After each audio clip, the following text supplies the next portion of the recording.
La seconde épître de Paul aux Corinthiens, chapitre 6. Puisque nous travaillons avec Dieu, nous vous exhortons à ne pas recevoir la grâce de Dieu en vain. Car il dit, au temps favorable, je t'ai exaucé, au jour du salut, je t'ai secouru. Voici maintenant le temps favorable, voici maintenant le jour du salut.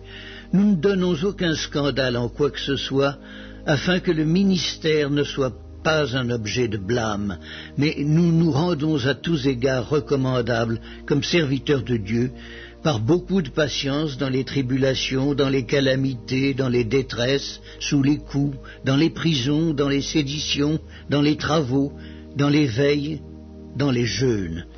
Par la pureté, par la connaissance, par la longanimité, par la bonté, par un esprit saint, par une charité sincère, par la parole de vérité, par la puissance de Dieu, par les armes offensives et défensives de la justice.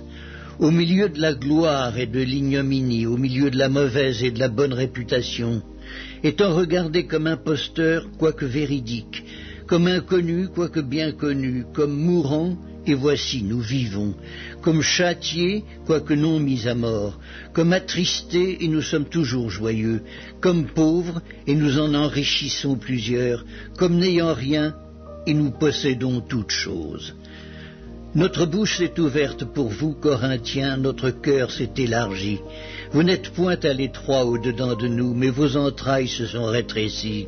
Rendez-nous l'appareil, je vous parle comme à mes enfants, élargissez vous aussi. Ne vous mettez pas avec les infidèles sous un joug étranger, car quel rapport y a-t-il entre la justice et l'iniquité? Ou qu'y a-t-il de commun entre la lumière et les ténèbres? Quel accord y a-t-il entre Christ et Bélial? Ou quelle part a le fidèle avec l'infidèle?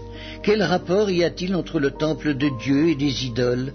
Car nous sommes le temple du Dieu vivant, comme Dieu l'a dit. J'habiterai et je marcherai au milieu d'eux. Je serai leur Dieu et ils seront mon peuple. C'est pourquoi sortez du milieu d'eux et séparez-vous, dit le Seigneur. Ne touchez pas à ce qui est impur, et je vous accueillerai. Je serai pour vous un père, et vous serez pour moi des fils et des filles, dit le Seigneur Tout-Puissant.